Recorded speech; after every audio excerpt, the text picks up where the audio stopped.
téléspectateurs de Christ chez vous TV Foundation. Une fois encore, nous vous saluons dans le beau précieux nom de notre Seigneur Jésus-Christ. Bienvenue dans l'émission Au cœur de la femme chrétienne, l'émission dans laquelle nous parlons de la Bible, des réalités de la vie, des réalités du couple, du foyer.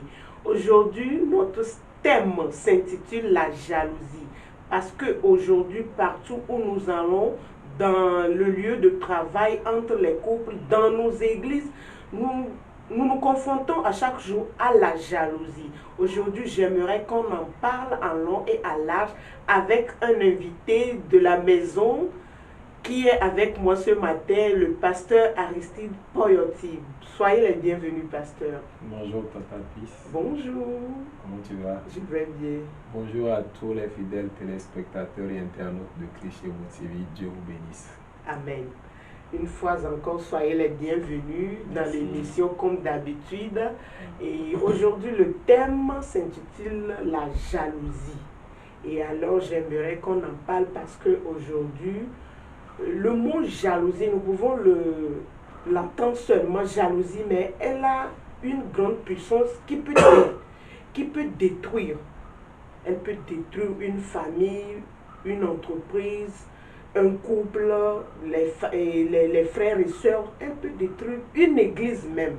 Alors j'aimerais savoir la définition de la jalousie.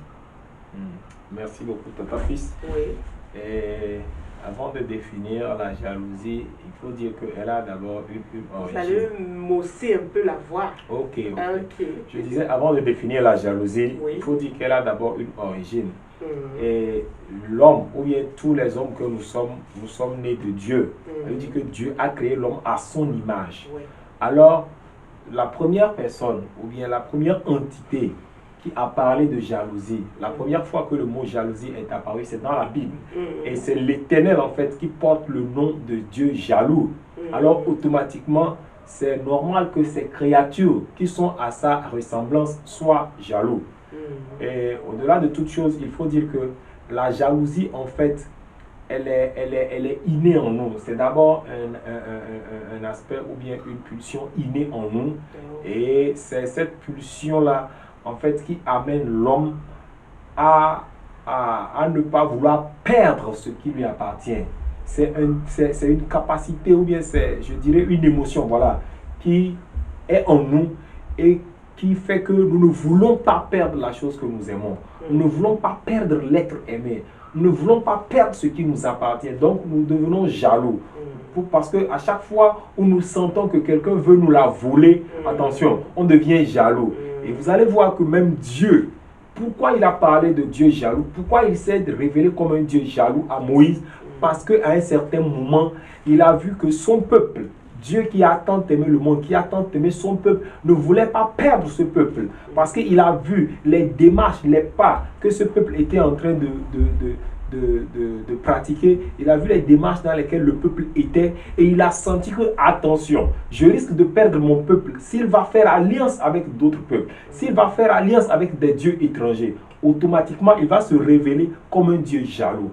Donc, le fait d'être jaloux, ce n'est pas encore un problème parce que la jalousie, comme Dieu l'est, si nous le sommes comme ça nous permet en fait de protéger ce que nous avons.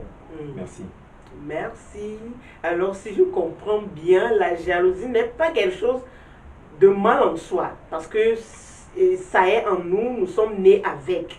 Alors, il ne faudrait pas que quand quelqu'un est jaloux de quelque chose, que la personne soit immédiatement diabolisée. Cela est inné en nous. Mais parfois, elle a un côté négatif, ou un côté néfaste là, qui pousse des hommes à avoir des mentalités différentes hors du commun. Alors, j'aimerais savoir les causes. Qu'est-ce qui peut causer une jalousie excessive? Parce que lorsqu'elle est devenue excessive ou bien maladive, je crois bien qu'elle est mauvaise. Oui, vous savez, je vais toujours revenir à l'origine des choses. Parce que Dieu qui nous a aimés, bien qu'il nous a aimés, bien qu'il ne veuille pas nous perdre, il nous a donné la possibilité de faire des choix. Ok? Et la Bible dit quoi? Dieu est amour. Mais cette même Bible dans le livre de Corinthiens nous dit que l'amour n'est point jaloux, il n'est pas envieux. Vous voyez, non? Ouais. Dieu nous a aimés, il nous a créés à son image. Ouais. Mais il ne nous empêche pas de faire des choix. Ok? Oui. Maintenant, à partir du moment où nous aimons X ou Y, je vais prendre l'exemple d'un couple. Ok? Oui. J'aime ma femme et je ne voudrais pas la partager avec un autre homme. C'est tout à fait normal. Oui. Ok? Maintenant, à partir du moment où cette jalousie-là, au lieu de m'amener à protéger ma femme, elle m'amène à harceler ma femme. À chaque fois que ma femme doit poser un acte, je suis jaloux. Ça, ce n'est plus. C'est vraiment ce que tu es en train de dire, une jalousie excessive. Ça devient une maladie. Oui. Ok? Oui. Ça fait que je suis en train même de piétiner les droits de ma femme. Or, je ne suis pas censé piétiner ses droits. Je suis censé la protéger. Vous voyez, donc vous allez voir que dans certains couples, il y a certains messieurs qui vont jusqu'à empêcher même la femme de travailler. Parce qu'ils ont peur que cette femme-là, arrivée au service, arrivée dans tel milieu, elle va se faire courtiser. Arrivée dans tel milieu, elle va se faire courtiser. Oui. Ces choses-là, normalement, ça prouve que le monsieur manque de confiance en lui-même. Vous voyez, cette personne-là, elle est faible d'esprit. Elle manque de confiance. Dieu, vous savez, il est jaloux. Même quand nous partons, il ne nous en veut pas. Quand nous revenons, il nous reçoit. Vous voyez, non? Oui. Vous voyez que la jalousie de Dieu, elle est différente de celle des hommes. Dieu n'est pas possessif. Dieu n'est pas possessif dans sa jalousie. Alors, si nous voulons être jaloux comme Dieu, c'est la meilleure jalousie. Parce que la jalousie au-dedans de nous, c'est un moyen, en fait, pour nous permettre de protéger ce que nous avons, comme je le dis. Pour nous permettre de maintenir. Parce que si tu n'aimes pas la chose, tu ne peux pas la protéger. Si tu n'aimes pas la chose, tu ne peux pas. Pourquoi la main de Dieu est toujours avec nous? Parce que Dieu nous aime. Oui. Oui. Elle me dit qu'il a tant aimé le monde qu'il a donné son fils. Vous voyez le degré d'amour qu'il a pour nous? Mais quand nous déconnons, il a encore sa miséricorde pour nous ramener. Oui. Vous voyez? Donc ça prouve que vraiment c'est un Dieu d'amour. Alors là, celui qui prétend aimer, ou bien celui qui dit qu'il aime, mais qui est à la fois capable de pouvoir détruire l'être aimé à cause de la jalousie, ce n'est plus de l'amour. Ce n'est plus de l'amour. Cette personne-là, elle ne sait plus qui elle est. Elle ne sait pas en fait ce qu'elle est en train de faire. Elle est maintenant possédée par un esprit. Là, la jalousie devient, il y a un esprit maintenant qui se manifeste. Vous voyez, non? Voilà.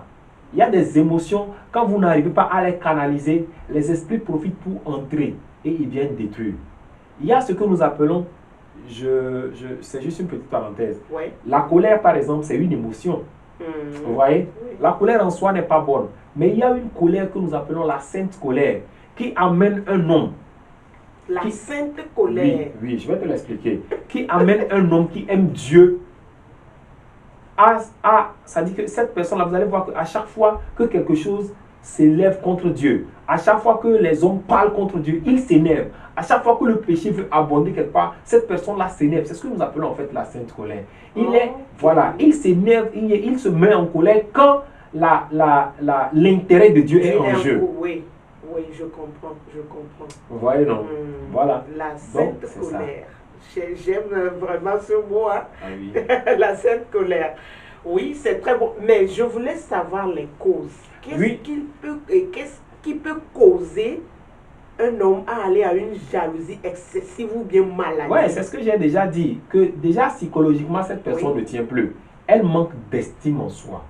Ok? Quelqu'un qui manque d'estime en soi, quelqu'un qui manque de confiance, vous allez voir que cette personne-là, elle n'est plus équilibrée.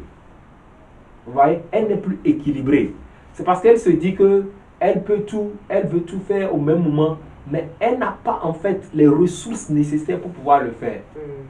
Vous voyez? Donc, elle se dit que j'ai déjà échoué. Vous voyez? Je vais donner un exemple banal. J'ai déjà donné un exemple, mais je vais prendre peut-être un autre exemple.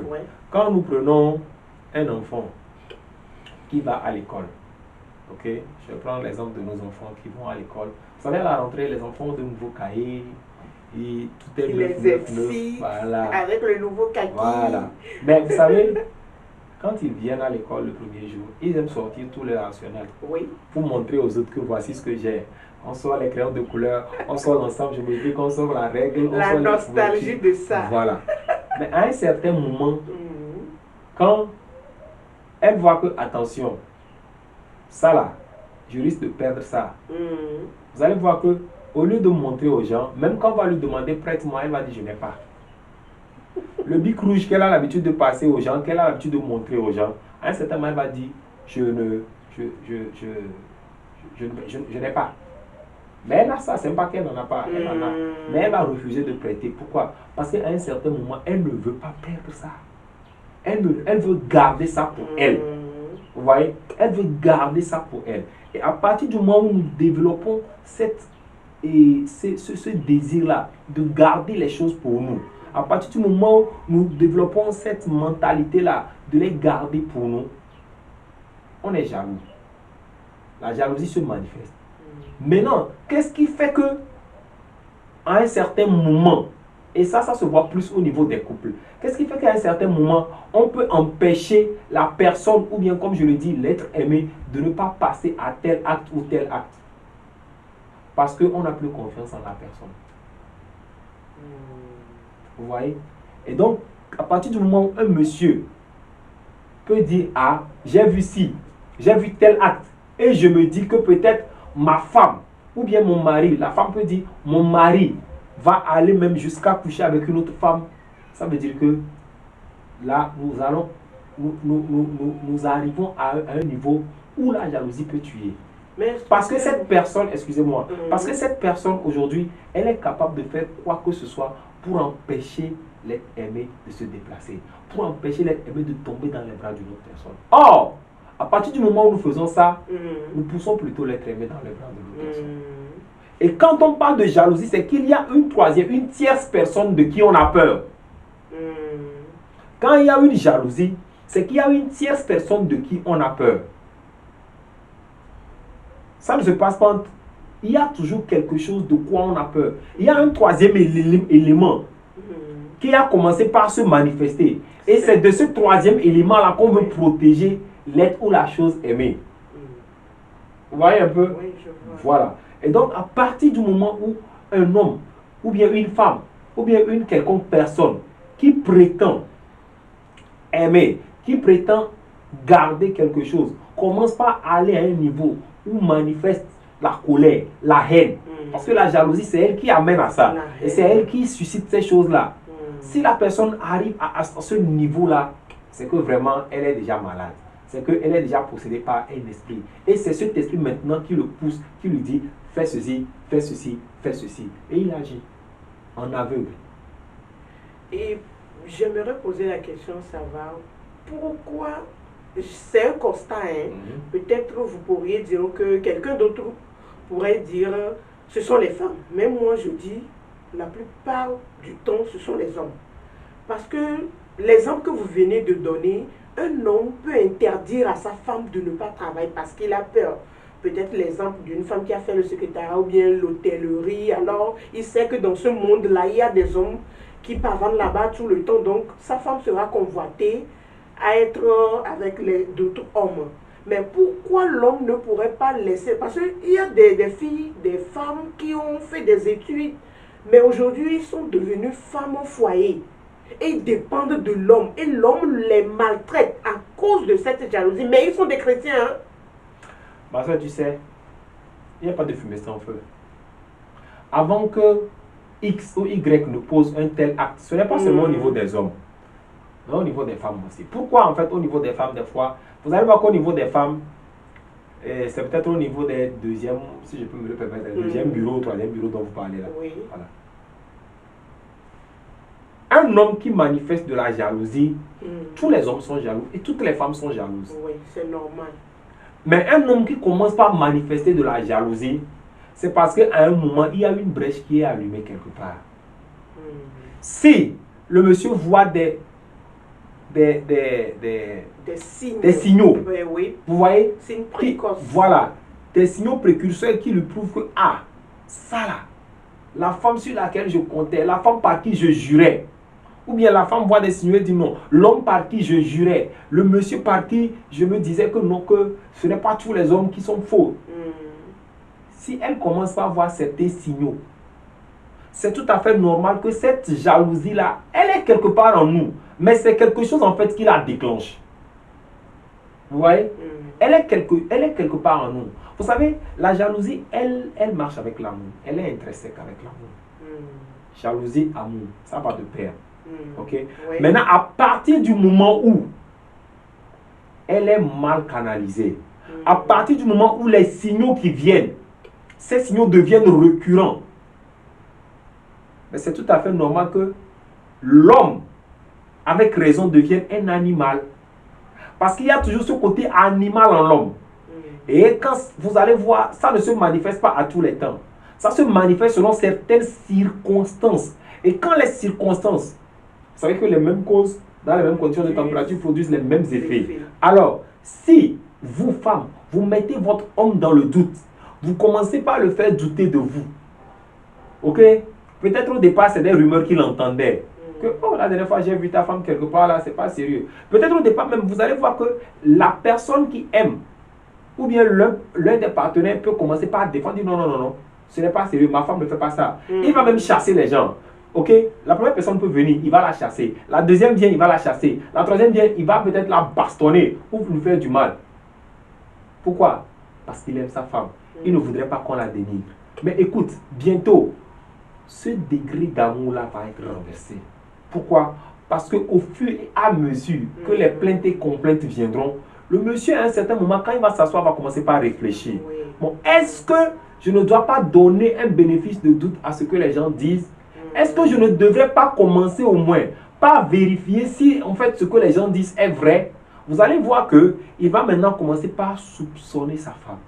Il va maintenant, lui qui peut-être ne vérifiait pas le portable de sa femme, quand la femme sera là, il va commencer par chercher à fouiller. Ou bien même, il va peut-être pas commencer par fouiller, mais il va voir que l'attitude de la femme, peut-être avant la femme ne connaît pas son téléphone, mais maintenant, elle a mis des codes.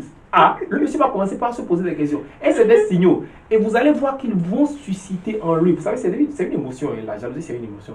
Ça va commencer par susciter en lui des choses. Et il va lui-même se poser des questions. Maintenant, il va chercher à aller à l'information. Et quand il va à l'information, il va commencer par découvrir. Il va commencer par se donner raison. Et il va commencer par donner raison aux uns et aux autres. Il va se dire, ah, donc pendant tout ce temps-là, il va commencer par imaginer ce que la femme aurait pu faire. Pourquoi des fois certains vont jusqu'à maltraiter les femmes? Parce qu'un jour tu vas finir par apprendre que l'enfant n'est pas du monsieur. Pour ça, on va aller à la pub et on revient.